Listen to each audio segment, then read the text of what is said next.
morning, and welcome to Connections Radio Show, where we talk about ideas that matter. I'm glad you've made the connection and are with us today. I'm Lori Fitz, your host, and the goal of our show is to explore a wide range of topics that challenge us to see ourselves, our community, and the world around us in ways that get us thinking, get us talking, get us out and doing things, and get us connected, and perhaps inspired or challenged to do just a bit more because we've made the connection. We are doing our continued series on MELSA. So our topic today is Library Connections, brought to us by MELSA, which is the Metropolitan Library Service Agency. And for more information on MELSA, you can go to melsa.org, and you can learn about all the cool things that they do. But we also have two very cool co-hosts that can tell us about that as well. We have Sally of MELSA and Susan the librarian. Welcome to you both. Thanks for having us. Thank you, and hello. And Sally, tell us a little bit about this week's show. Sure. So this week, we are very happy to talk about all the teen events going on at our Metro Public Libraries for Teen-tober. It's kind of a national effort to, put some extra attention on all the great teen resources and programming. And our Metro Public Libraries are full speed ahead with that initiative. And we have a guest with us today, Alyssa Stevensky, who is the Teen Services Coordinator for the Ramsey County Library and is a Teen Services Librarian at the Shoreview branch. And before that, they taught middle school and high school English for a number of years. And so I've worked with teens and tweens for like 15 years now. So we're very happy Alyssa will be joining us to talk about Ramsey County Libraries teen resources and programming. And we also have, we're going to be promoting the Twin Cities Book Festival. Correct. So each year, the Twin Cities Book Festival, which is usually like the third Saturday in October, and no exception, it will be next Saturday, the 19th.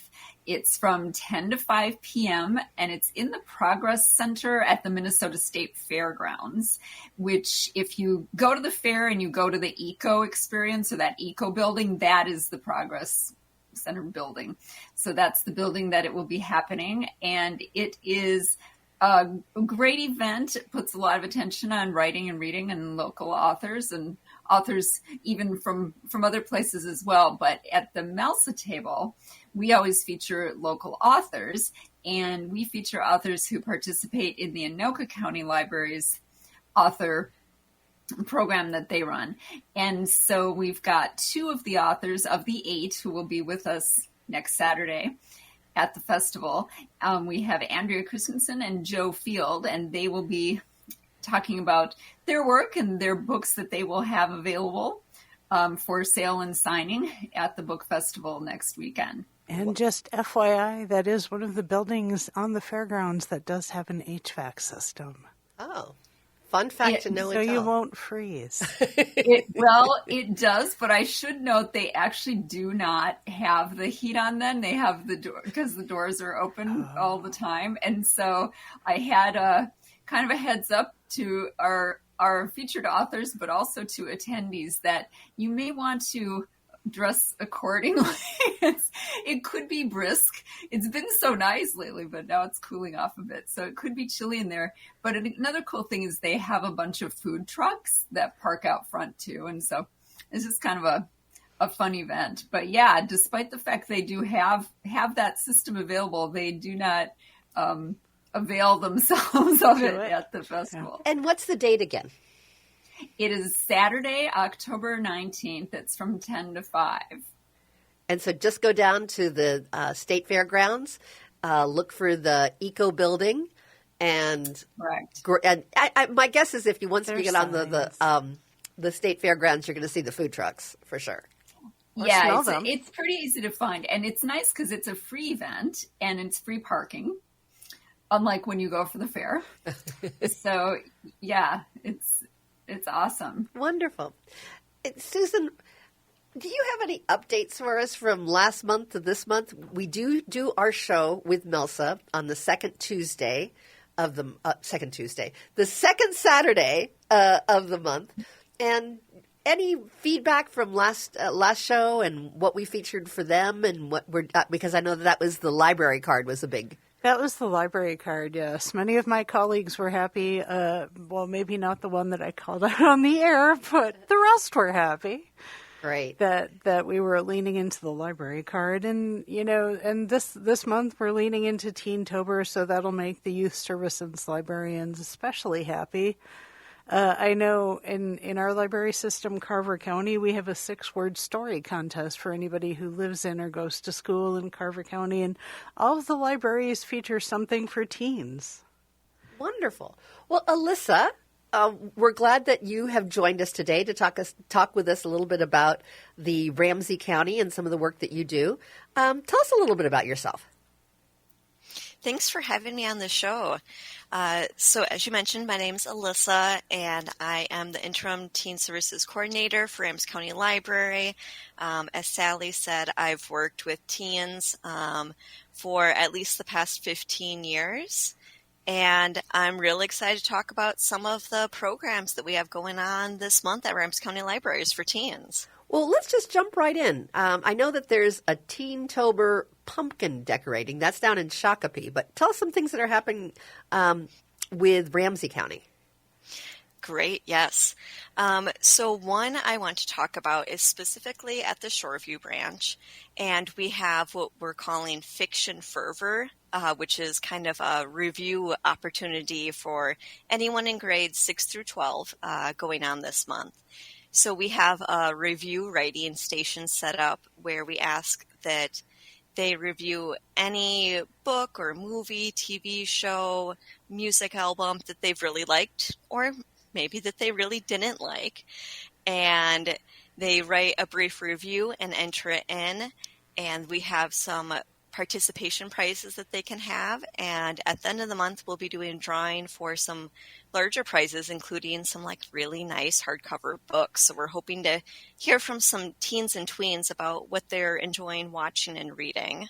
So you're developing their critique style. Yes, exactly. We're very curious to hear what they're, watching and reading and enjoying or not enjoying. That's wonderful. Yeah, and that kind of helps with collection development, too. We're sneaky about that. Yes, certainly. That helps for sure. So that we know then if there's a certain author they're really enjoying, let's make sure we have plenty of copies of that. Sounds terrific. We also have this reoccurring program called Maker Teen. And right now that's at the Roseville Library on Tuesdays from 3 to 5 p.m. and also on Tuesdays at the Shoreview Library from 4 to 6 p.m. And I'm really excited about some of the activities we have going on this month for that. Did you have some sort of an interesting crochet thing I recall reading? It's definitely possible that we've done that before. We do every week, so we tried to have a different kind of craft or project with technology that we have all the supplies for each week. So for instance, one that's really popular in October is this one we have called Terrorariums. Now, what is a terrorarium? Is it kind of like an aquarium? A little bit. So it's kind of like where you can create a mini world. So kind of more like a terrarium. But instead, with it being October, if you'd like to make yours a little more scary focused with little bats and moss and little pumpkins, you can certainly go that route with it. So it's essentially a little mini world.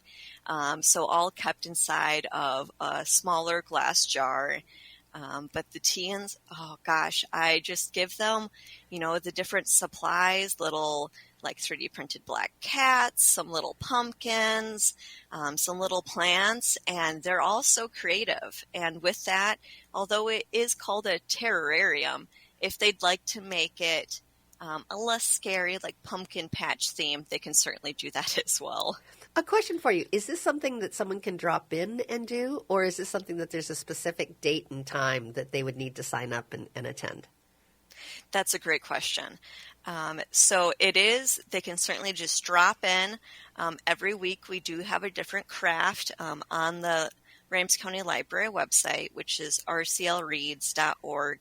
We do list which craft it is each week, but they can drop by anytime during that 2-hour window that we're having it.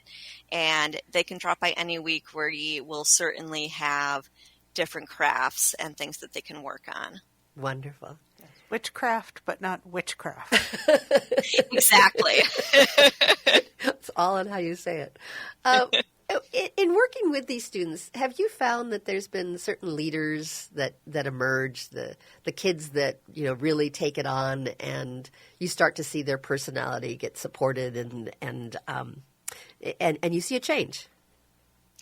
Oh, 100%. It's so lovely. So Make Your Teen, we have some kids now that have been regularly attending for 2 to 3 years, and like watching as like new kids come in, and maybe it's an activity they've done before, like button making, seeing them step up. If some of the newer teens have questions about how to do this, and they're like, oh, let me show you. Oh. And they're so like quick to help them. Like before I can even get around the table, these other teens are there and ready to like help show them how to do the project. And that's just so lovely to see. Are there some other activities you want to share? There are. So one that's coming up not until November, so it's a little further ahead, is called ARF, or Animal Rescue Fair, which is the first one that Ramsey County Library is having, where we are really aiming to teach about what animal rescues are and all about what they have to offer. There won't be animals there on site to adopt. But that will be Saturday, November 23rd at the Roseville Library from 12 to 4 p.m. And one thing that so it has lots of things there. We'll have lots of animal rescues. You can learn about that. We will have prize drawings for some different really great like baskets of animal toys and animal care products. We'll also have some therapy dogs that you can cuddle up with, some young kittens that you can see from the Bitty Kitty Brigade. Uh-huh. And also, and this is where I think the teens will be particularly interested, we'll be making some fleece tie blankets that we will be donating to the Bitty Kitty Brigade. So it's a nice like volunteer opportunity where you can come out and help make some blankets for the kittens, but also just kind of enjoy doing something like a handicraft and kind of chatting while we do that. Making those blankets is something that we've enjoyed doing together before. And then seeing it be able to be used in such a good cause and understanding what the cause is a great thing. I think that's wonderful. We have a few more minutes. Do you have any other activities that you'd like to share? I do. So I do want to note that in addition to having our programs that are led in person by like a library staff member or by an AmeriCorps CTEP member, we do have some that you can just partake in anytime you stop by the libraries. So like some different take and make activities. At the Maplewood Library this month, they have different masks that you can take home to decorate. So you can participate in that anytime you're at the Maplewood Library. Also, I know that we're getting more used to thinking about all the different things that libraries have to offer, and not just books and graphic novels, as great as those things are, but we also have things like video games. So I do want to mention that a few of our libraries for Ramsey County Library, like the White Bear Lake Library, has a PS5 that you can stop by and play. The Maplewood Library also has video game systems that you can just stop in and play, like a PS4 and Xbox One. So just keep in mind that we also have things like that going on. Also with our gaming, one program coming up next week, October 16th at the Shoreview Library, is this one we have called Cosmic Gaming and 3D Printing. And that goes from 3:30 to 5 on Wednesday, wherein we play video games on our large drop-down screen, eat some snacks, and also if you're interested in working on 3D printing, we can help you out with that. So that's a good time. Oh, that's fabulous. I love learning about all the different things that a library offers. I had no idea that, there was a maker opportunity, that there was a kitchen up in Anoka that you could go and reserve. I mean, it's just amazing how the library opportunities to serve the community has grown, and really appreciate all that you do to support our teens, to support our young people, and give them an opportunity to learn not only about the books, but to be a good critic and to participate in the Maker Series, and to know that this is a place that can be their home too, a home away from home, their second home.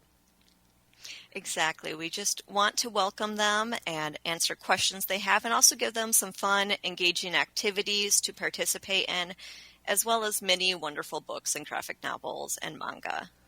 Well, thank you so much. We really appreciate you joining us today. I'm going to need to go to commercial. When we come back, we'll be talking a little bit more about all the fun things with Teen-tober. But we'll also get to know some of our authors that'll be participating in the Fall Festival of Books. Is that the right way to say it, Susan? Twin Cities Book Festival. Thank you. We'll call it the Twin Cities Book Festival. We'll be talking more about that with authors. We'll be right back. Thanks for joining us.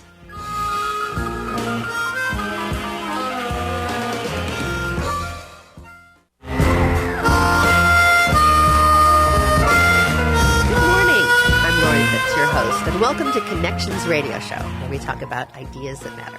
I'm glad you've joined us and are part of the conversation.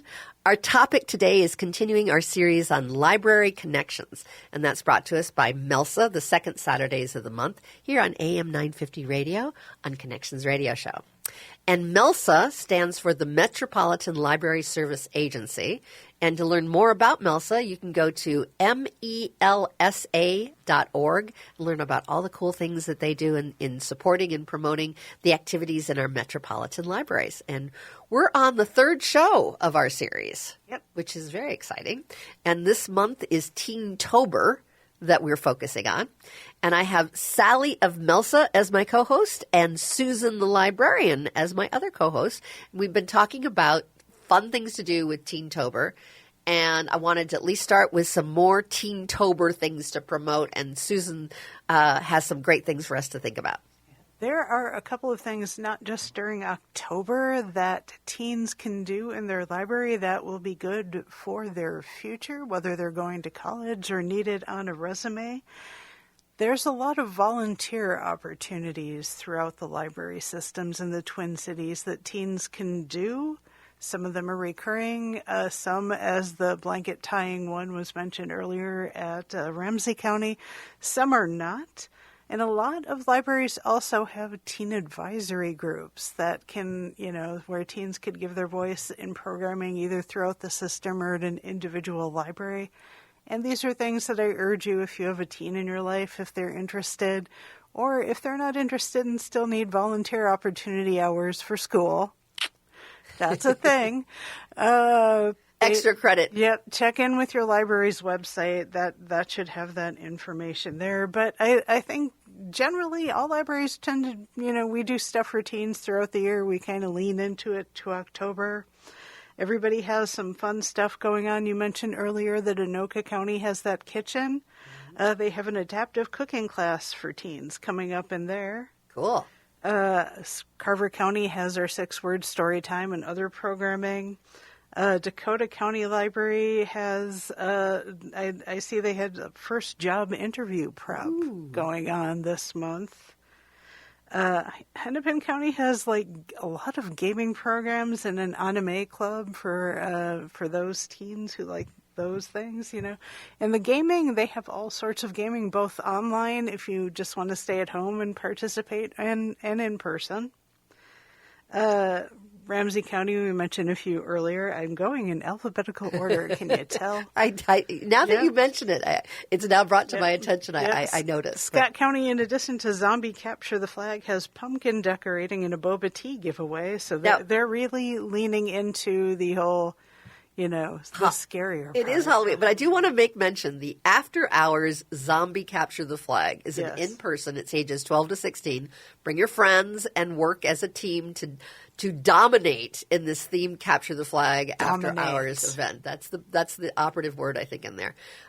We will be using rubber chicken slingshots in lieu of the Nerf weapons, and there are both snacks and drinks. You do need to sign up for this one. That's Friday, October 18th. Does sound like fun. I am wondering if the rubber chickens are both the slingshot and the thing you're slingshotting, sure. or I'm what? not I sure, would but like I I would think like any- some pictures. I think Scott County anything that has a Library. rubber chicken in a Capture the Flag event Yes. should get special mention. Maybe they'll do the songs of Mr. Chicken from the internet. You never know. You never know. The pumpkin decorating, I want to make mention, that's also for 11 to 18. And you can come and decorate your pumpkin for the Tween Teen Pumpkin Decorating Contest. And that's 6:30, 8 o'clock in person on Tuesday the 22nd. Just go Shakopee. at Shakopee. Okay. Yep, And then Teentober Escape Room. Did you see that one? I did not. That's kind of scary, but kind of cool. You and your mountaineering team are stuck high on a mountain, search for secret compartments, find hidden clues, and solve puzzles to plot your route to safety before the Yeti attacks. That's on October 29th, 6:30 to 7:30. I live in fear of the Yeti all the time. I don't. I don't think they can find me where I am. All right. And then I do also want to mention the boba tea kit giveaway, and you can come and learn how to make boba. That's also at Scott County. Terrific. And in St. Paul, they've got a lot of hands-on creating. They have the Createx studios we mentioned last time. Washington County has also gaming, but they also have career conversations for teens too. So we've got, no matter what your teen is into, we have probably something throughout the Twin Cities that they can stop by their library and learn more about or participate in. And Alyssa, I know we had you on the last segment. Do you have any other comments about Teentober? Yeah, I mean, I think mentioning that there's just such a wide array of activities to try to hit all, such a variety of things that the teens might be interested in. I should give a shout out to, we've talked about a lot of fun things, and not that school isn't fun, but I do want to give a shout out to some of the resources we have in case they need school, have some school questions. Yeah, we did the Help Now homework help online tutors. Yep, that's a great one. Also, if they have a History Day project coming up later this school year, just know that there are lots of History Day hullabaloos throughout the region that will be coming up in case they have that to work on. Oh, that's wonderful. And that's Alyssa Stevensky from the Ramsey County Library, and she's in the youth services, and she works with all kinds of cool teen programs. And with that, we're at the end of this segment. I do want to make an introduction because I did promise that we would at least be introducing our two authors. We'll be having a conversation with them in our third segment. We have Andrea Christensen. Hi, Andrea. And we have Joe Field. Joe Field are both going to be featured authors at the Twin Cities Book Festival. Andrea Christensen is going to be talking about her book, a very cool book. And Joe is going to be talking not only about his book, but a little bit about a reunion that took place. And they're both from Anoka County. And I look forward to having a chance to talk to them a little bit more in depth about the books that they've written and their support of the Twin Cities Book Festival. And we'll be right back after a few short announcements. Thanks for joining us.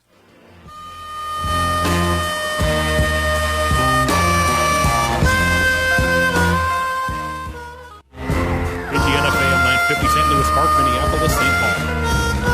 Good morning, and welcome back to Connections Radio Show. I'm Lori Fitz, your host. And on the show, we like to talk about ideas that matter, and we also like to talk about activities that are fun. And we're doing that a lot today with our MELSA. And MELSA, if you don't know what MELSA stands for, it's the Metropolitan Library Service Agency. And we are doing Library Connections as a series, and it's brought to us by MELSA on the second Saturdays of the month here on AM 950 Radio, the progressive voice of Minnesota. So with me today is Sally of MELSA and Susan the librarian. Sally, tell us about the authors that we'll be talking to. Sure. So we have with us today Andrea Christensen and Joe Field, and each of them are participants in the Anoka County Library's local author program, and they are both residents of Anoka County, and Joe also has a law practice in Anoka County. And they will be joining us at the Twin Cities Book Festival next Saturday, October 19th.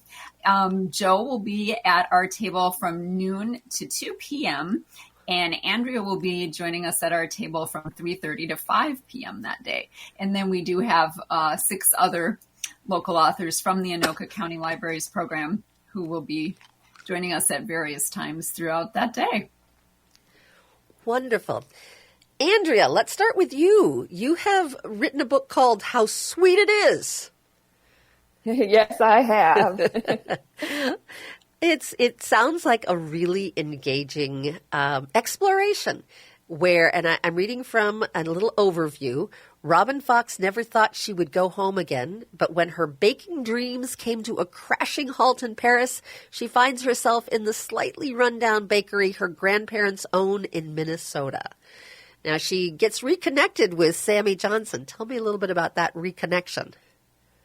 Yeah, so Sammy Johnson, she went to high school together in the tiny little town of Deep Haven, Minnesota, on the shores of Lake Superior.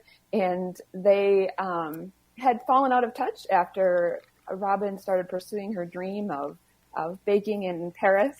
When she comes home and finds out that her grandparents' bakery is not doing well, Sammy steps in to help her with some of the maintenance projects that she has going on, including replacing some flooring and other things. And she can't help but notice his developed burly muscles that he didn't really have in high school. Oh my, he's grown up, hasn't he?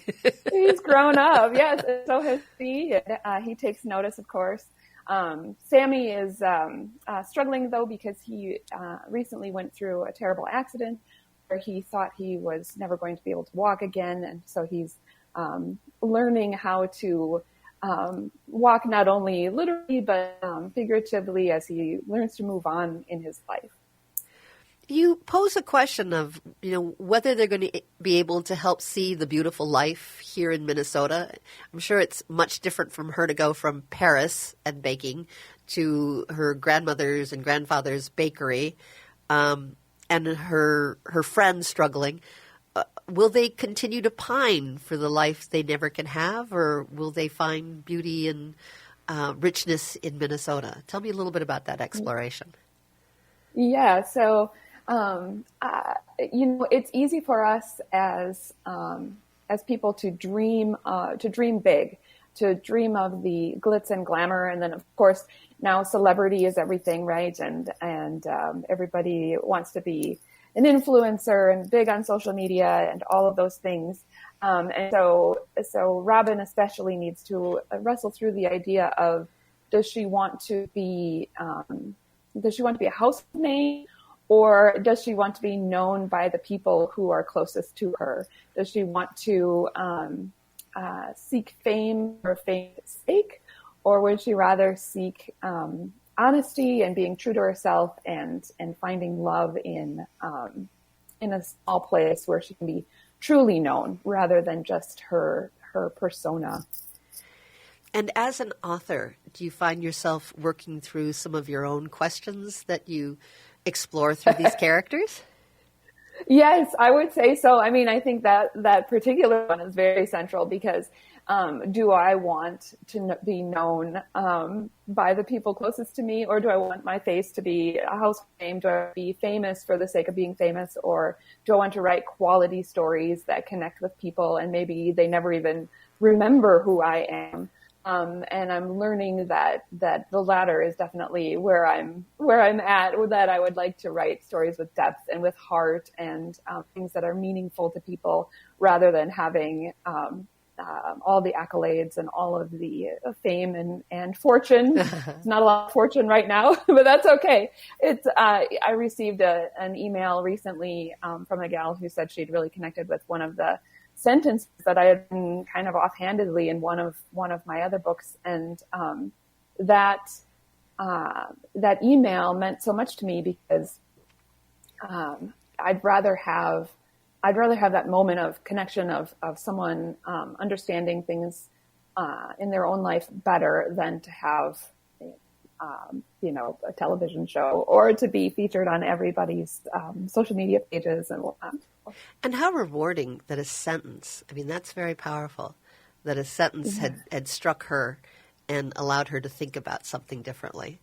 That's a very powerful connection, and exciting as well to know that what you put out there in the world can make a difference with people. Well, thank you, Andrea. Are there any things that you'd like to say about the Twin Cities Book Festival? So I love the Twin Cities Book Festival. We went a couple of years ago and were just blown away by how fun it was to see different authors. And my daughter unexpectedly met a writing hero of hers and was able to buy a book and get a signature. And so that was exciting. And so I'm looking forward to being one of the authors that is going to be there next weekend. I encourage anybody who's in the area to come on out. I believe it's free. I don't remember. It is free. I'm pretty sure it's free. Yep, free. Yeah, it is free. Okay. Yeah, so it's a great time to be in a room with lots of writing greats and lots of new talent, and it's an exciting event. Wonderful. And we also have Joe Field, another author from Anoka County. And Joe wrote the book Finding Joe Adams. And it's a fascinating exploration of how overcoming great odds, a son searches for his father. And it's a memoir that precipitated in Joe finding his father for the first time when he was 60. He'd not known him, not even his name, wasn't adopted, but just didn't know who his father was. Tell us a little bit about that journey and then the journey to write this story. Joe? Yeah, and first of all, thank you for the opportunity to be here, and Sally, Melsa, for the opportunity. Alyssa, I want to let you know that the St. Paul Library is mentioned in my memoir because as a young adult, I went there during the summer months every Saturday and stayed there all day reading as much as I could, and then I took the maximum number of books home with me to read and then bring them back, before the due date, and then load up again on the maximum number. So I want to let you know that makes a difference. Basically, not knowing my dad was kind of a simmering question throughout my life of who he was, not even knowing his name. All I knew is he was a fireman and a fire chief. I knew the city of my birth, the year of my birth, and that was it. My mother never disclosed to me who he was. And that's a curiosity. I kind of explained more in the book maybe why that was. There's probably some reasons for that. She died 30 years ago, taking her secrets of him to the grave with her. So I had very little to go on when I discovered him for the first time in 2017. Just a little bit of a hint on how that discovery came about. I will say DNA testing played a big part. And thanks to the Anoka County Library, Courtney in particular, I had an opportunity just to speak just this past week on how that DNA tracking worked and the other additional research I had to do after I got that to find my father. But I will tell you, finding him was like snapping in that, you put together a jigsaw puzzle, 1,000 pieces, and invariably, sometimes there's going to be one piece missing. Mm-hmm. And so where do your eyes go when you look at that completed puzzle with one piece missing? To the vacant spot. And that's how my life felt, even though I became very accomplished, which kind of goes against the grain for a fatherless child. I became an attorney, and have a successful practice now. But I still didn't feel complete. But when I found him, I'll tell you, it was like fireworks went off. Oh. And I loved plopping in that final puzzle piece. It is amazing. Just this last summer, I met a cousin that I did not know I had. And it was a lovely, lovely reunion. And I'd asked her, was this what you imagined? And she goes, well, what really was wonderful, she got to meet her mother for the first time. She had been adopted.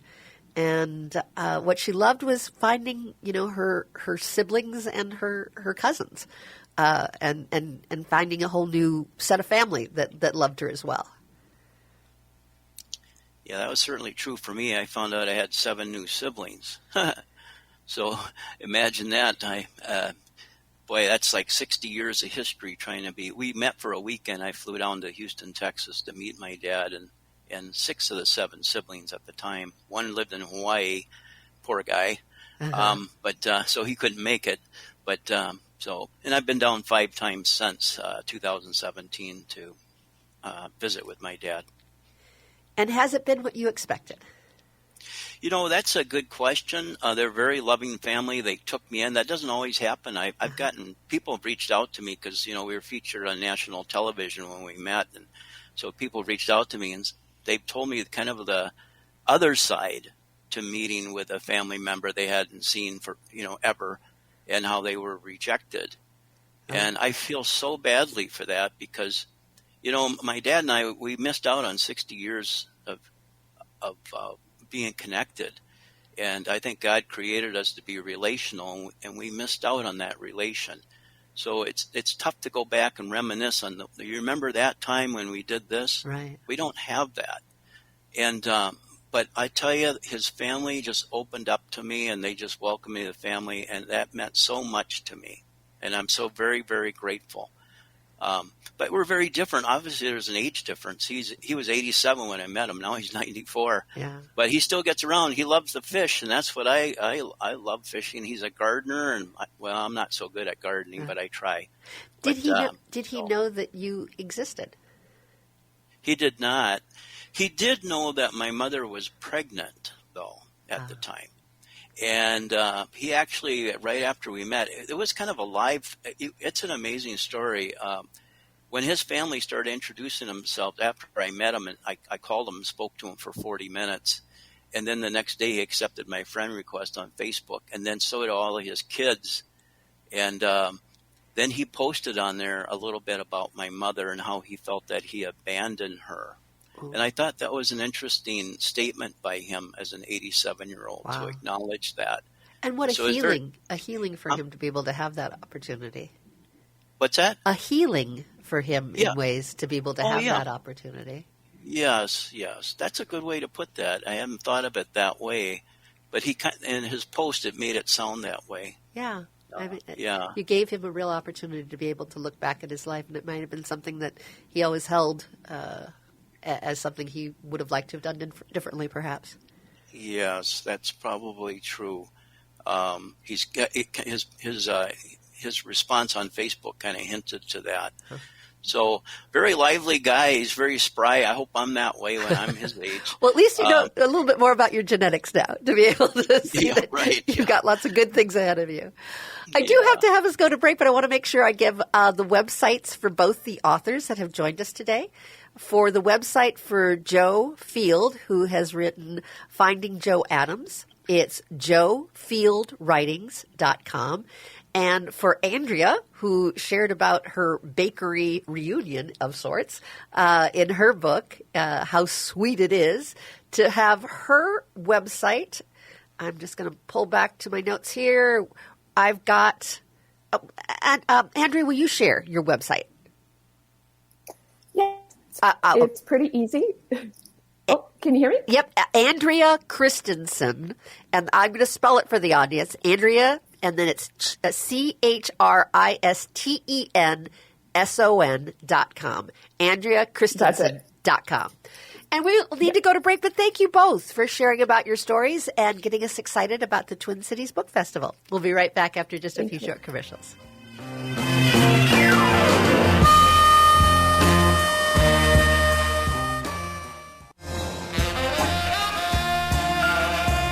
Welcome back to Connections Radio Show. I'm Lori Fitz, your host.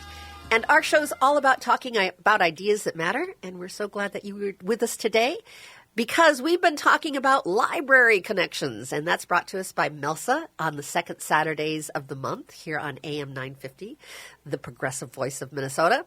And MELSA stands for Metropolitan Library Service Agency. And hosting with me, my co-host Sally of MELSA and Susan the librarian. Welcome to you both. Thank you. Thank you for a great day of learning all kinds of wonderful activities and great authors and all sorts of fun things to do. I'm going to do a quick recap first with Susan about some of the things that we want to make sure that's on our calendar for Teen-tober. And then I'll come back to you, Sally, to talk a little bit about the Twin Cities Book Festival. Well, a very, very quick recap is go to your library's website and see what they have on offer for teens. And also, I recommend everybody checking in with their librarians to see what teen reads are good for both teens and adults, because there's a lot of crossovers that are really great. And it is Teen-tober across the country. Not just us, it's everyone. And it's time to get our teens connected. Yes. And one of the things that I heard you say that I really like is not only are there the fun activities for things for kids to do, but also some support for school and scholastic. And that's very helpful as well. Sally, tell us a little bit about the Twin Cities Book Festival. Sure. So that is coming up next Saturday, October 19th from 10 to 5 in the Progress Center at the Minnesota State Fairgrounds. And you can go to TwinCitiesBookFestival.com, by the way, for the full array of things going on there that day. There are a number of bookstores who have tables who are selling books. And then, of course, there are tons of authors who are also there available to talk about their work and sign and sell copies of their books, including 8 at our table, the MELSA table, which features the Anoka County Library's local author program participants. And we heard from Andrea and Joe, who will be there. Joe again from noon to 2 p.m. and Andrea from 3:30 to 5 p.m. But it's free to stay get all in. day. Free Stay to all get day in. and come by our booth repeatedly.